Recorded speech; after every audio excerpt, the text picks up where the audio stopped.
Good morning. My name is Elliot, and I'll be your conference operator today. At this time, I would like to welcome everyone to the first quarter PPG earnings conference call. All lines have been placed on mute to prevent any background noise.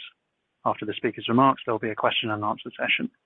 If you would like to ask a question during this time, simply press star followed by the number 1 on your telephone keypad. If you would like to withdraw your question, please press the pound key. To allow everyone an opportunity to ask a question, the company requests that each analyst ask only one question. Thank you. I would now like to turn the conference over to John Bruno, Vice President of Investor Relations. Please go ahead, sir. Thank you, Elliot, and good morning, everyone. Once again, this is John Bruno. We appreciate your continued interest in PPG and welcome you to our first quarter 2023 financial results conference call. Joining me on the call from PPG are Tim Knavish, President and Chief Executive Officer, and Vince Morales, Senior Vice President and Chief Financial Officer. Our comments relate to the financial information released after U.S. equity markets closed on Thursday, April 20th, 2023. We have posted detailed commentary and accompanying presentation slides on the investor center of our website, ppg.com. The slides are also available on the webcast site for this call and provide additional support to the brief opening comments Tim will make shortly.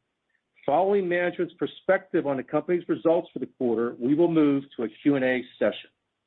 Both the prepared commentary and discussion during this call may contain forward-looking statements, reflecting the company's current view of future events and their potential effect on PPG's operating and financial performance.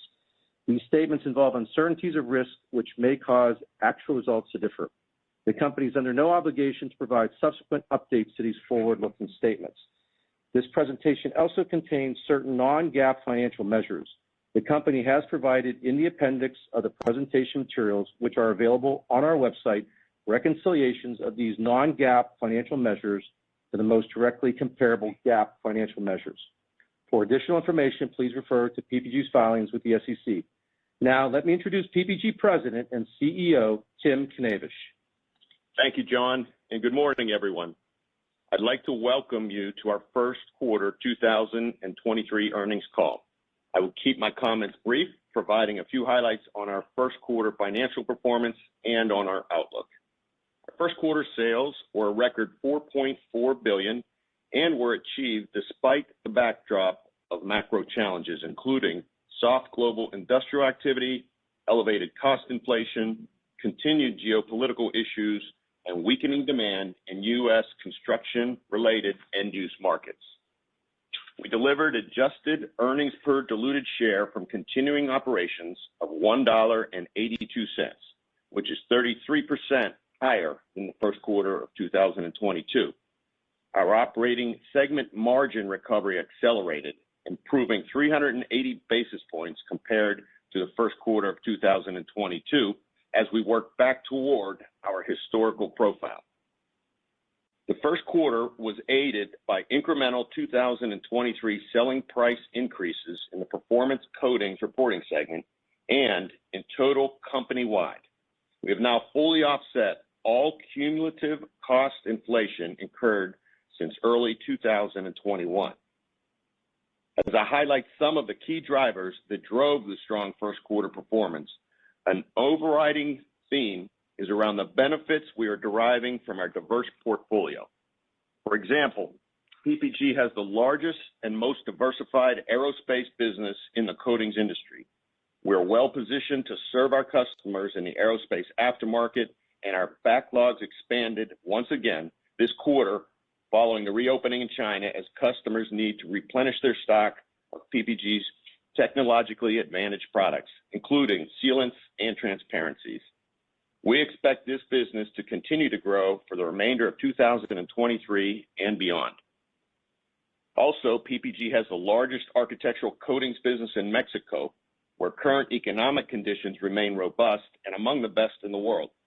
The PPG Comex business continued their strong execution and delivered an 11th consecutive quarter of record sales.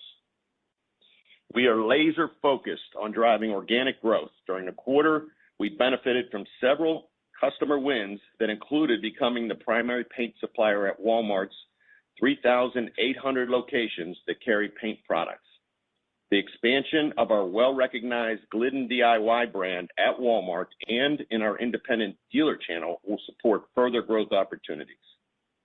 The automotive refinish business has now installed 1,400 global Moonwalk machines, recently gaining traction in the U.S.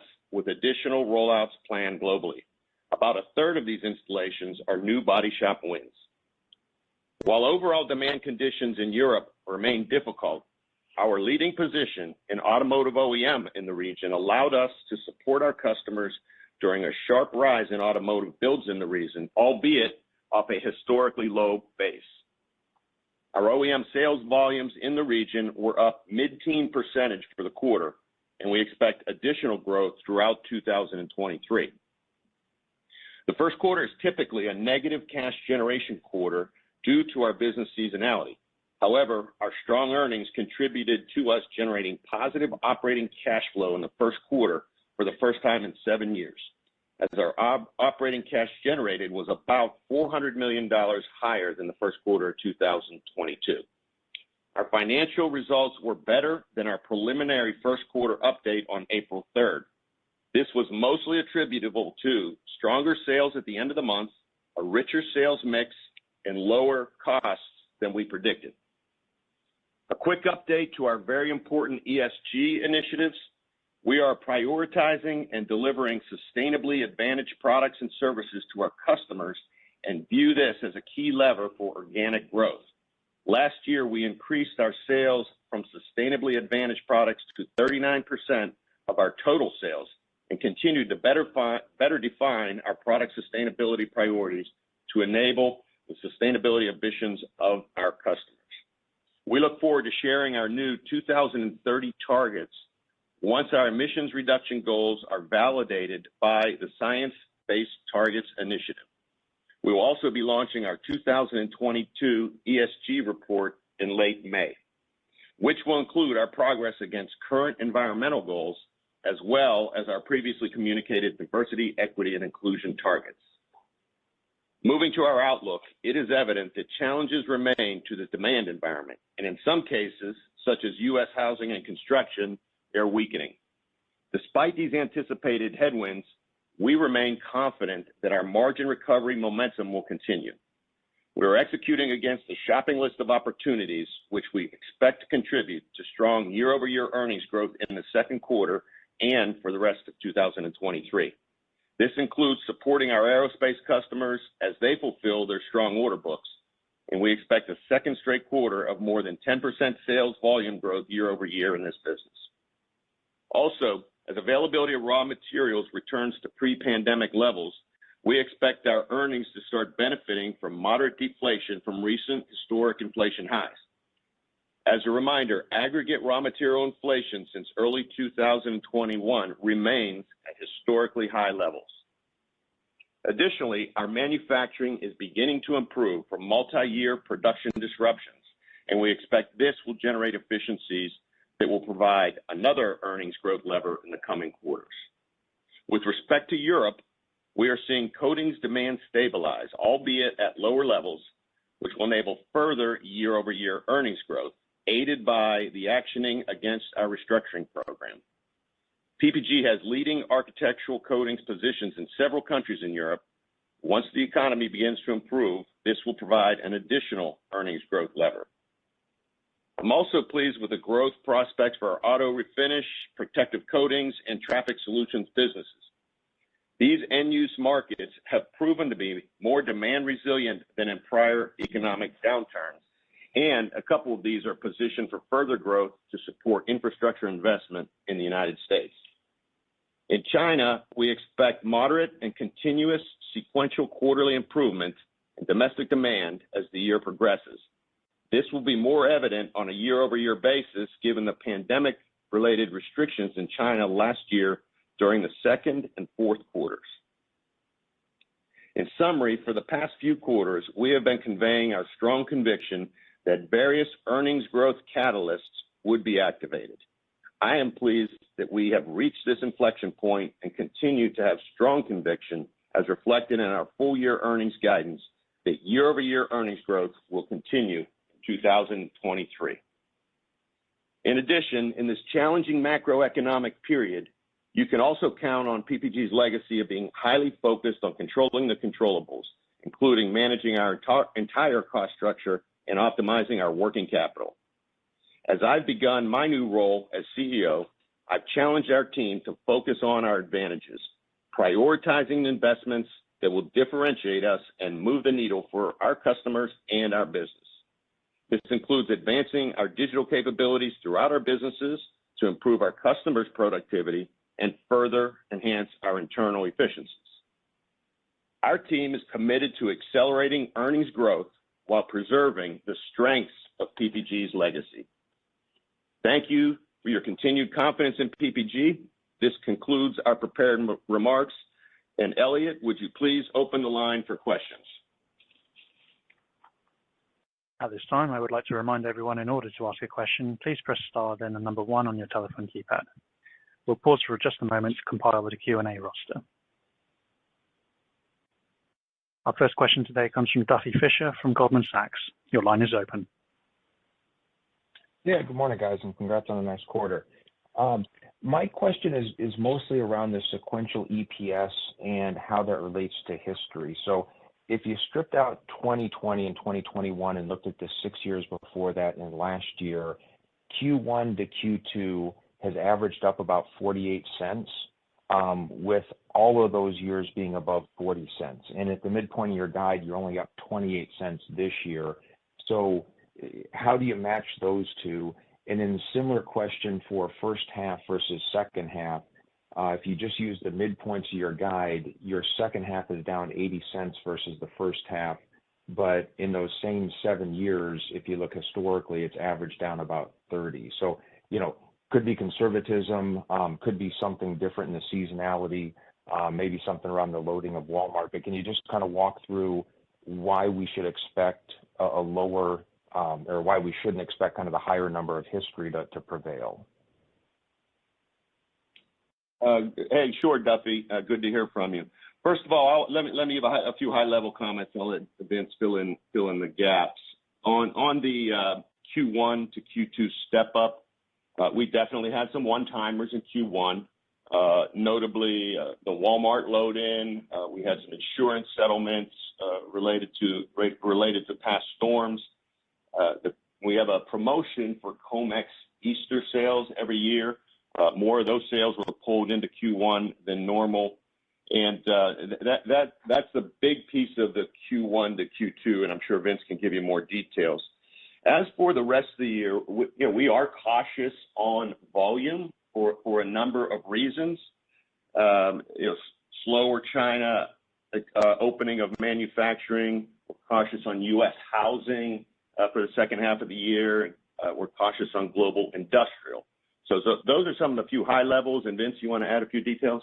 Yeah, I think we quantified the Walmart business. The load-in for us in Q1 was about $40 million. Again, just a little more color. The Comex business has a very large Easter campaign. The Easter campaign was split last year between Q1 and Q2. This year, most of the load occurred in Q1, so we're not going to have that traditional step up. We did see really good activity in Europe auto, and again, our prediction is, well, that's still going to be a very strong business. Q1 was very strong European auto. Our next question comes from Ghansham Panjabi from Baird. Your line is open. Yeah, thanks. Good morning, guys, and congrats on all the progress to start the year. I guess first off, on auto refinish and your outlook for directional improvement in 2Q, is that just a function of comparability from the year-ago period and the China reopening? And also going back to some of the volume weakness in Europe and North America for auto refinish in the first quarter, can you just give us some more color on the customer order pattern timing that you called out? Thanks. Yeah, sure. Thanks for the question, Ghansham. Let me start off by saying I have full confidence, high confidence in our auto refinish business globally going forward, as well as over the last several quarters, because our key-to-key value proposition is best in class. What you see in refinish, if you look at Q4, then to Q1, then to what we're saying for Q2, This business, because of the two-step distribution, you really need to look at it over a multi-quarter basis just because it's hard sometimes to project the order pattern of our independent distribution. So I would look at Q1 in that light and rather look at, instead of an individual quarter, look at it over multiple quarters. But we have strong backlogs across the body shops, and it's really driven by two things other than paint. It's driven by part shortages, and it's driven by labor shortages. So those backlogs remain, and so the actual sell-out to the collision industry remains strong. There's just some fluctuation in independent distribution ordering patterns. Our next question comes from Stephen Byrne from Bank of America Merrill Lynch. Your line is open. Yes, thank you. I'd like to drill in a little bit on your commercial strategy in U.S. architectural. It seems like you have a similar offering now at the independent hardware stores and Walmart with this Glidden platform. And between those and the Home Depot arrangement and your own stores, it seems like it could be nearly 10,000 locations. My question for you is, how would you split your sales in architectural paint in the U.S. between those various buckets? And where do you think that could go in the next few years? And could this cannibalize sales in your own stores? Thanks, Steve. Great question. So we don't expect cannibalization. Let me explain a little bit about what we're doing. Glidden is by far our strongest and best-known DIY brand in the U.S. And historically, despite that strong brand strength, we've lacked distribution. So obviously, we partner with the Home Depot with Glidden. We're now partnering with Walmart with Glidden, and we've always partnered with our independent dealers with Glidden. One of your points, typically we don't carry Glidden at our own company stores. So think about it as big box home improvement plus Walmart plus private dealers. The type of customer that buys paint at Walmart is very different than the type of customer that buys paint at the Home Depot. And so what we're really doing with these recent moves is expanding distribution and providing access to a strong DIY brand across multiple different types of consumers, multiple different price points of consumers, and expanded geography. So that's really what we're doing here, and there's very little conflict between those three pieces, and certainly very little cannibalism.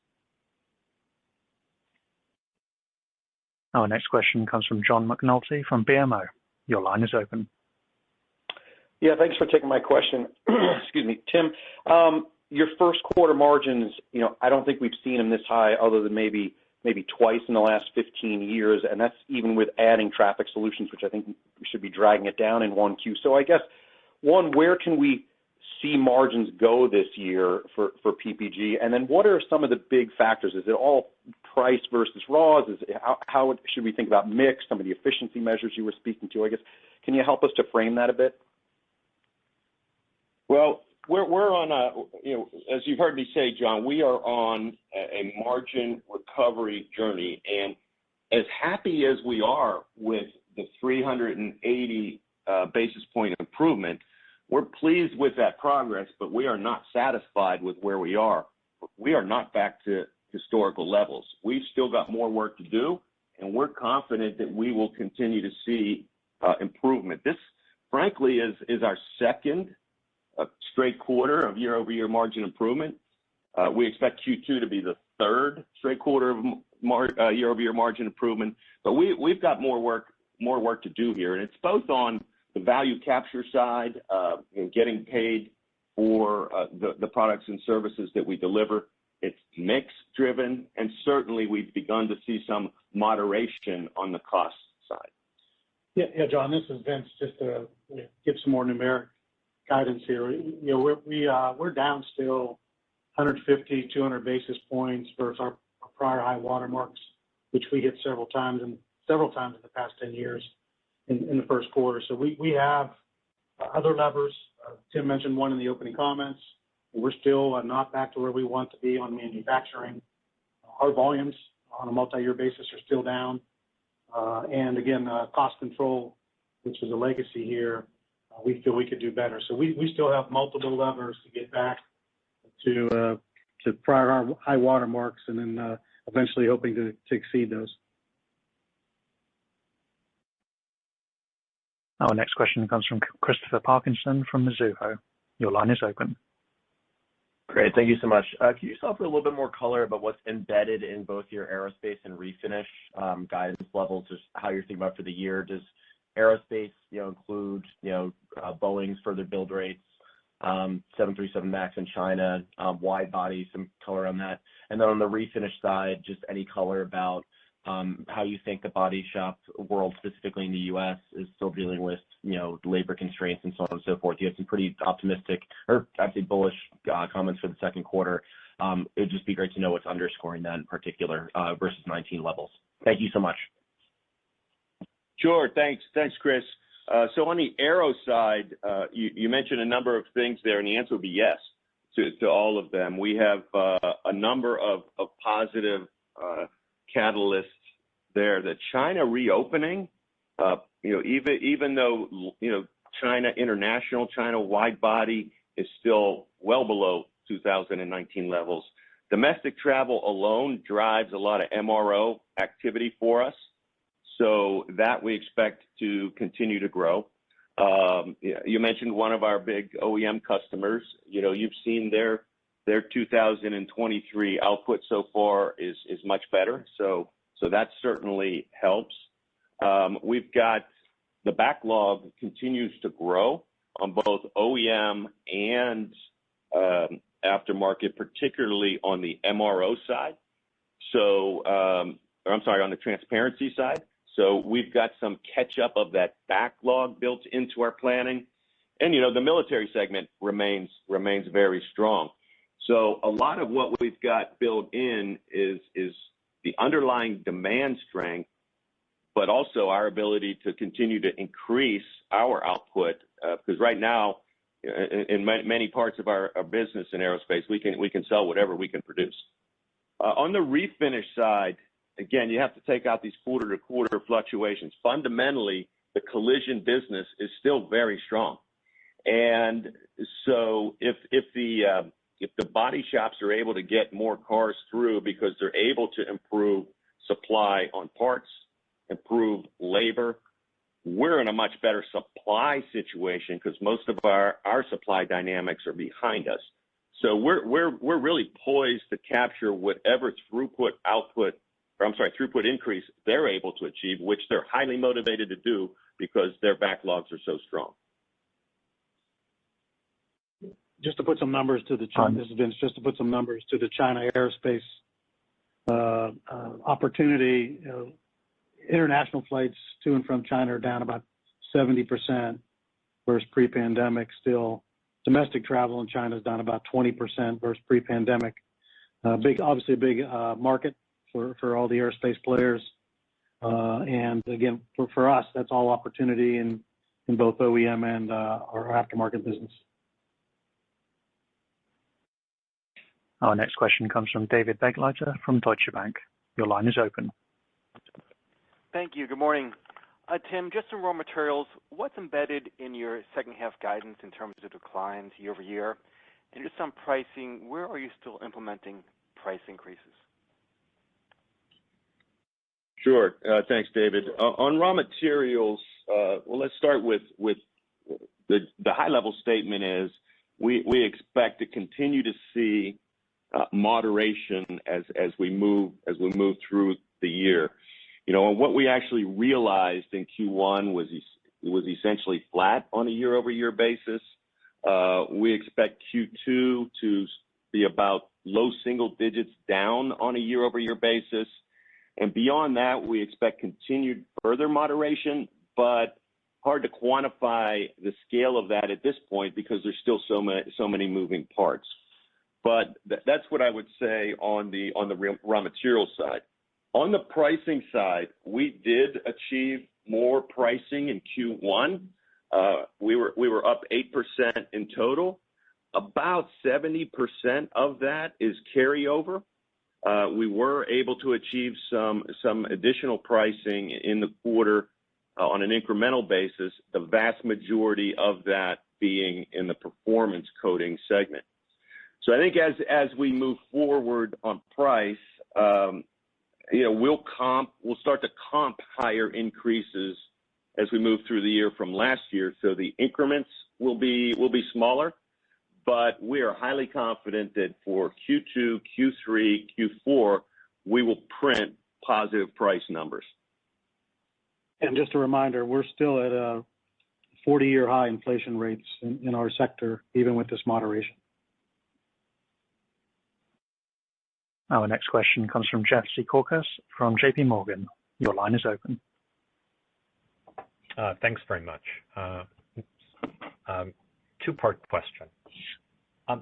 The first, when you look at your auto OEM prices in the quarter, were they comparable to the industrial segment in general? That is, industrial was up, I don't know, maybe 8%. Is that what auto OEM prices did? Or were they higher? Or were they lower? Can you calibrate that? And the second is... Yeah, Jeff, they were certainly in line. Sorry, go ahead. Okay. Yeah. Go ahead, Jeff. And I'm puzzled that your raw materials were flat year over year, in that oil was $100 a barrel in the first quarter of 22, and propylene was 60 cents a pound. And, and I believe that maybe your raw materials probably peaked in the second quarter of 2022 and then came down. So, where's the inflation coming from? Or there must be something, it seems to me, unusual about your raw material basket, in that it should be lower than where it was in the first quarter of last year, at least from an outside perspective. Hey, Jeff, I'm going to take the auto question. So, yes, auto OEM was consistent with segment pricing, which was about that 8%. And again, I want to remind you the vast majority of that is carryover, especially in that business. And the new pricing there, much of that was actually negotiated last year, and part of the process in negotiations with auto OEMs is magnitude and timing of implementation. So that's the answers to your first question. Vince, you want to take Ross? Yeah, Jeff. I think when you look at our raw materials, one of the things we've talked about the last several quarters was pulling that through our inventory. And if you look, we ended the year. We talked about this in the back half of last year. We ended Q3 and Q4 with abnormally high inventory balances. We were buying raw materials when we could get them. So we have to work that inventory down. If you look at our inventory balance actually in Q1, it's still elevated relative to what our expectations are. So it's really a matter of how we're pulling those prior purchases through our inventory and into our cost of sales. We still have some, inventory to work down as we get into the peak season here in Q2. And we'll see some more realized benefit once we are able to work through that inventory. Yeah, Jeff, to your basket question, our raw material basket is largely what it's always been. But there are parts of that raw material basket that we're still seeing year-over-year inflation in. Pigments, additives, extenders, inorganics, a number of items where we're still seeing year-over-year increase. Our next question comes from Vincent Andrews from Morgan Stanley. Your line is open. Thank you. Thank you very much. I'm wondering if you could just help us better understand how March went. It sounds like obviously it was stronger than you expected, particularly the back half of the quarter. In which particular areas of your business that strength came in, and if there was any particular driving force for it, and whether it's continued into April so far, to the extent you have data you can share. Sure, Vincent.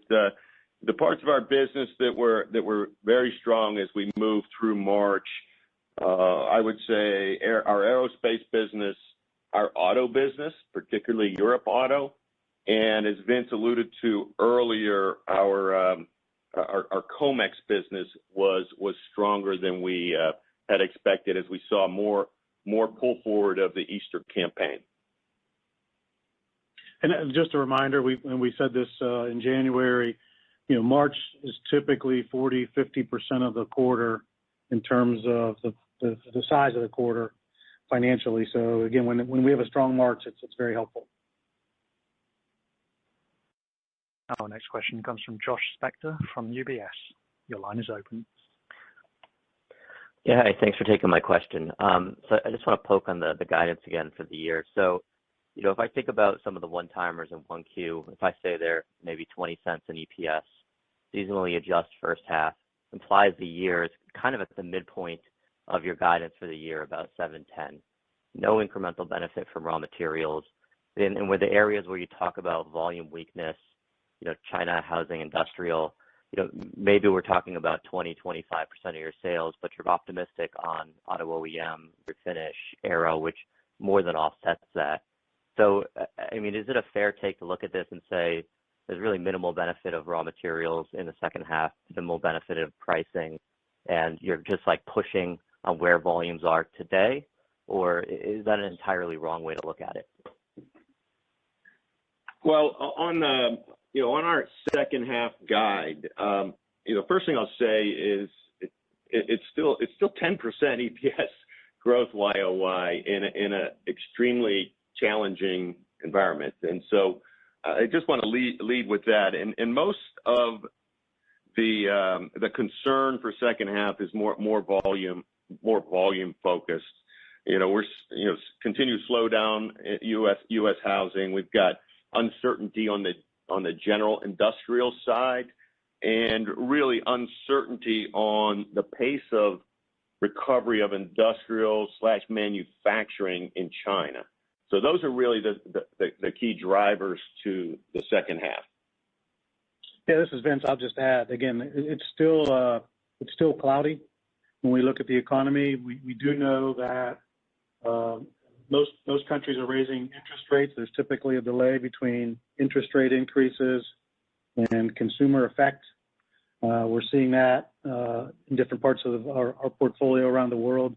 So we just remain somewhat cautious on the delayed effect on that interest rate increase environment.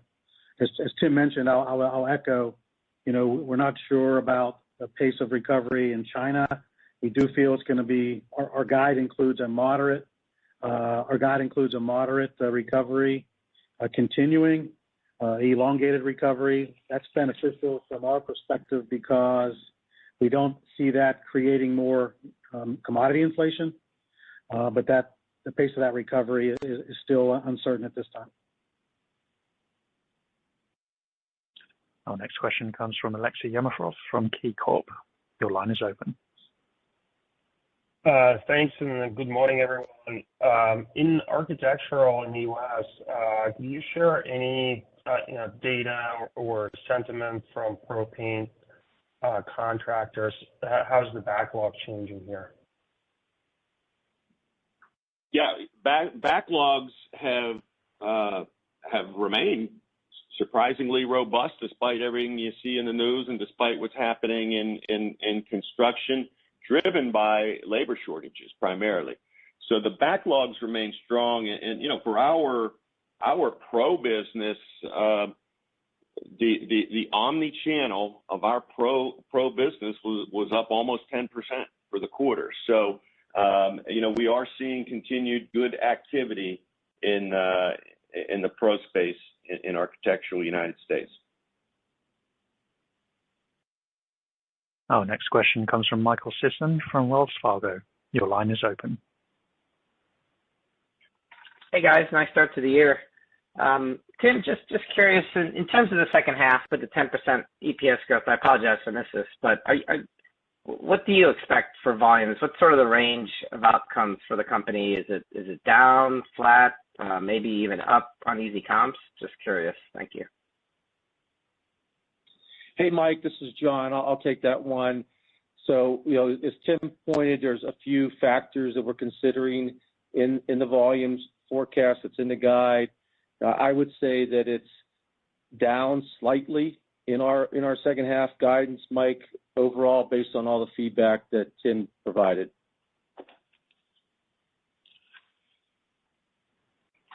Our next question comes from Peter Clark from Societe Generale. Your line is open. Yes, good morning, everyone. It's just looking at your number one priority of getting your margin back, and particularly on the industrial coatings, because obviously you were peaking at over 18%. I know there's been mix changes. You've bought in lower margin acquisitions that you're working on. But if I play with your full year guidance, you're sort of inferring this margin recovering to about 14% ex amortization. So you're still 400 basis points adrift. I understand it's challenging. Volumes are still not great.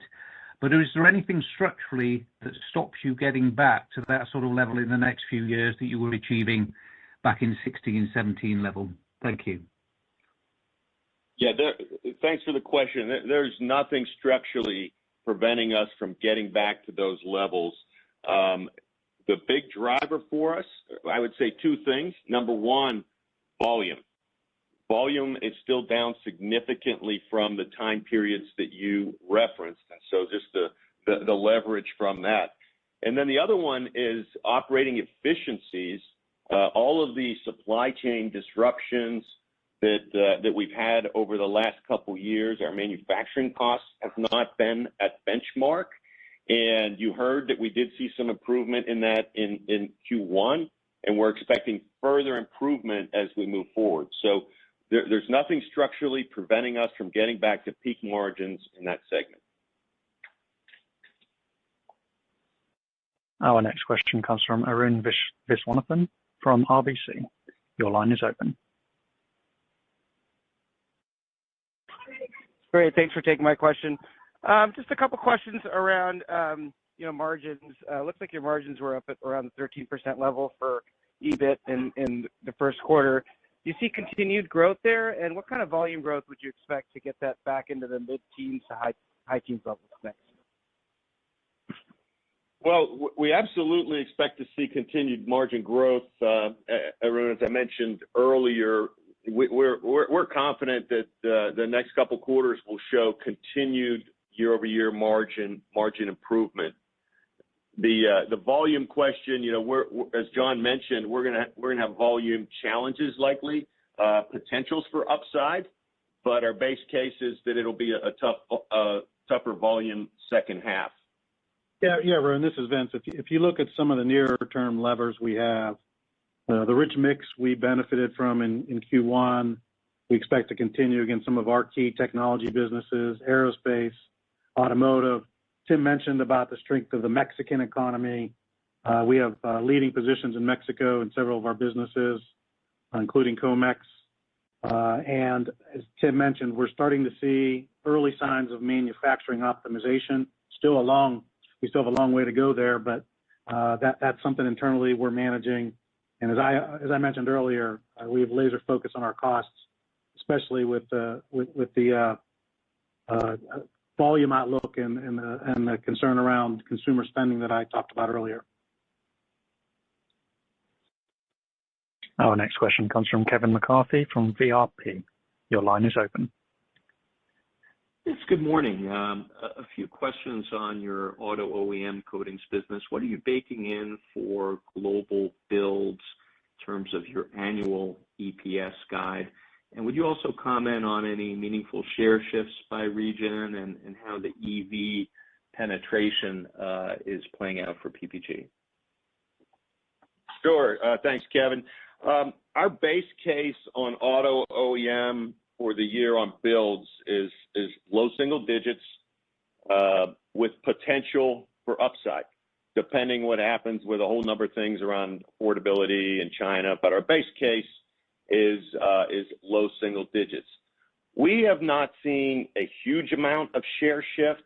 We did see some in China as we were executing our margin recovery strategy. We did lose some of the lower margin business, but what's historically happened there, Kevin, is they ultimately come back for a number of reasons.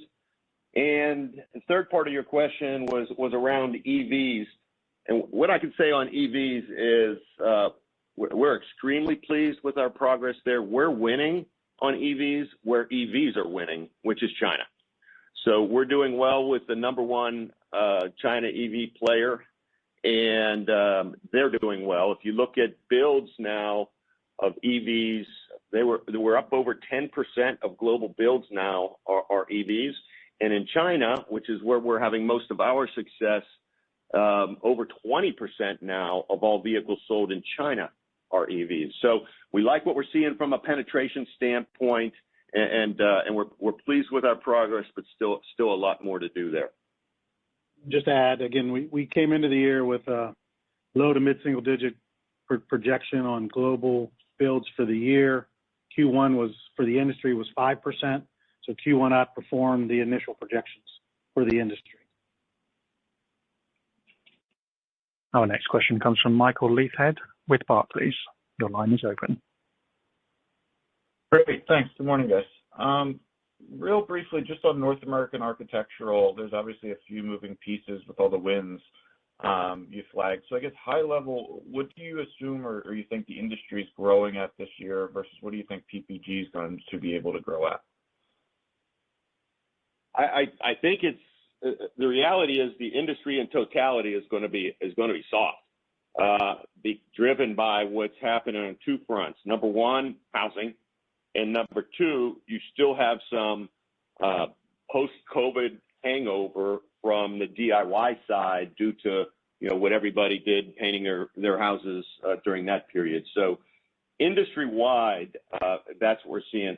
For PPG, we've got a number of programs, as you say, with obviously our Walmart win, the launch of the Home Depot Pro program.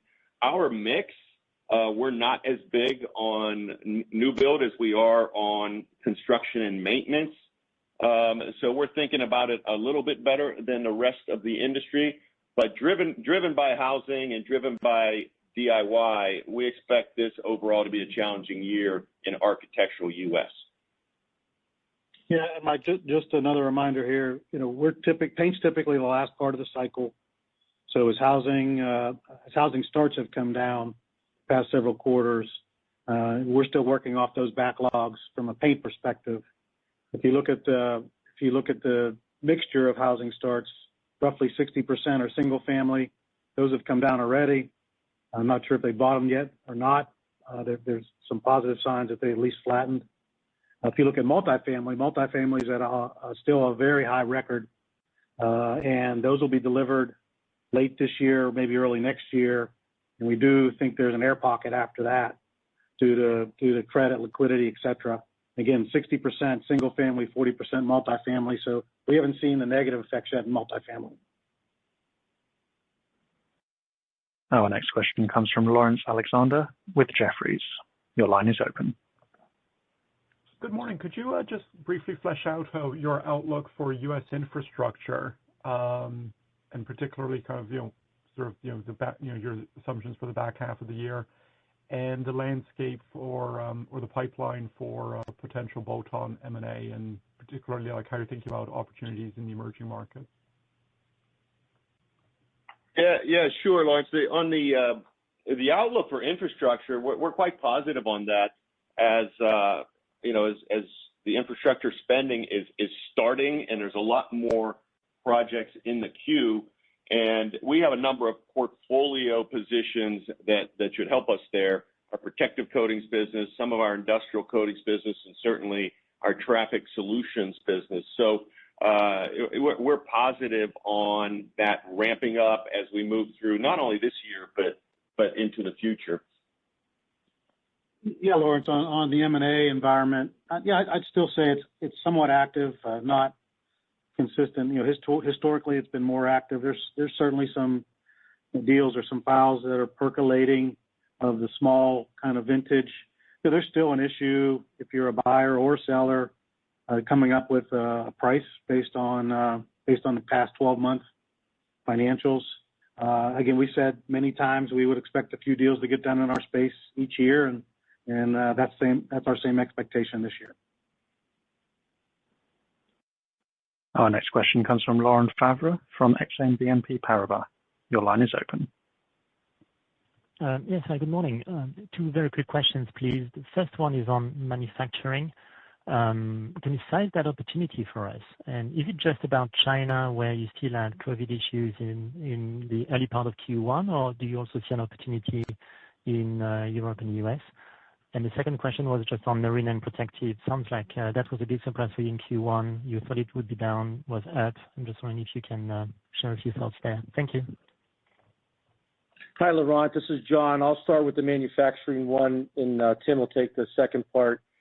So if you go back to January of 22, we talked about significant manufacturing challenges we had due to supply disruptions in the fourth quarter of 21. And we quoted about a 20 cents EPS impact.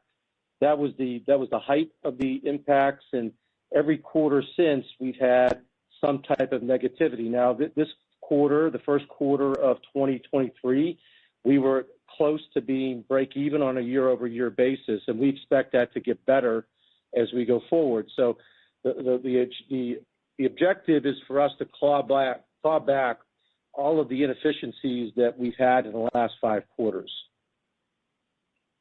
Yeah, I'll take the protective and marine side. You know, the way I think about this business right now is it's well positioned for infrastructure, nearshoring, energy, a lot of the investments that are happening around those areas, and also in marine, where we have really pivoted our focus to marine aftermarket, which is doing well. So when you add those all together, we were up high single digits in Q1, and we expect to be up mid-single digits again in Q2. So that's one of the businesses that we're pretty bullish on.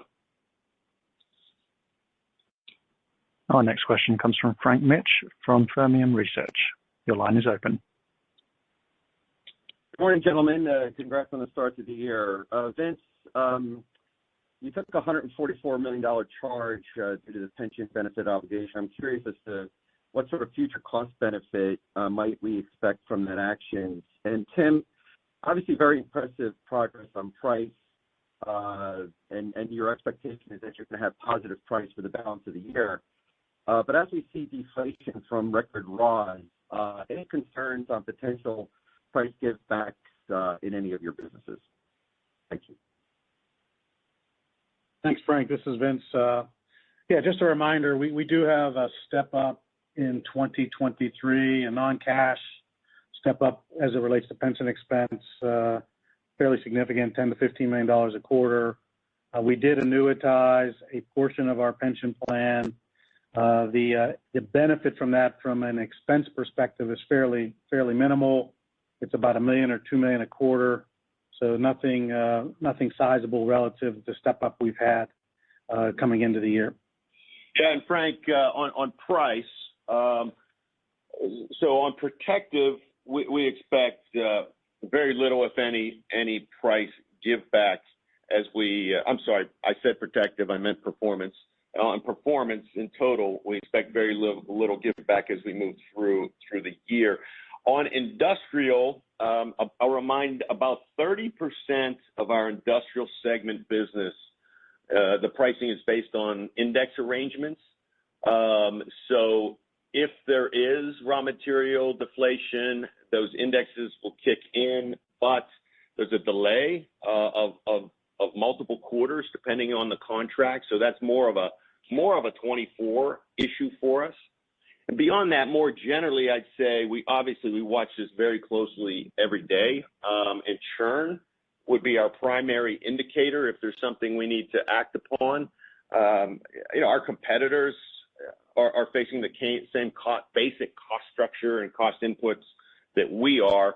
And we watch our churn, and to date, we've seen very little churn, as I mentioned earlier, other than a little bit in Asia. Our next question comes from John Roberts from Credit Suisse. Your line is open. Thank you. Where within the performance segment were you able to get additional price, or was that mix with the aerospace business just improving in the mix? Well, they were both factors. The mix element, part of it was our aerospace business, no doubt. As to the first part on where we were able to get price, we got incremental price in almost all parts of our performance segment. So, architectural, refinish, and I just remind that while we are seeing moderation in some raw material inflation, we're still seeing inflation in wages and indirects in some raw material categories. So I'd say that incremental price was largely in response to incremental inflation. Yeah, John, this is Vince. Just for clarity, we as we break out these numbers for you guys externally, we have price separate. We put in a business mix, regional mix, product mix. We combine that with volume. And if you look at both our original guide and our updated guide, or updated final numbers, again, we benefited from incremental pricing, standalone pricing, so invoice pricing. Secondarily and separately, we benefited from regional mix. Tim mentioned some of our business, including Latin America, were higher than our expectations. We benefited from business mix. Some of our higher technology businesses were higher than our expectation, as we called out in both of our releases. And we benefited within business from product mix.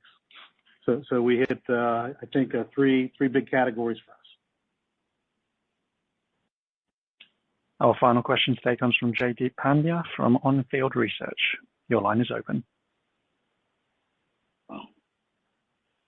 Thanks. First, I want to go back to the EV point. Could you just give us some color on what is the content per vehicle for ICE versus EV? And in your top EV customers, are they all sort of the top 5 Chinese companies? That's my first question. And the second question is on the industrial coatings, where you alluded to weakness in the U.S. Have you seen sort of the destocking coming to an end in Q1, or are you expecting further destocking or weaker volumes from the coil extrusion categories in the U.S., especially in Q2 and Q3? Thank you. Hey, thanks, Jaideep. I'm going to go backwards with how you asked them. Just destocking the industrial segment businesses. There's not a tremendous amount of inventory held at our customers, and so any significant destocking, whether it's industrial or performance, is largely behind us. But the softening that we mentioned in general industrial, and in particular here in the U.S., is across a couple of key segments. One of them you already mentioned, and that's coil, because that's largely tied to construction. But we've also seen softness in some consumer-facing areas, electronic materials, kitchen and bakeware, appliance. Now, fortunately, there's some positives offsetting some of that as well on heavy-duty equipment, transportation, powder. But in general, those were the segments that were a bit soft.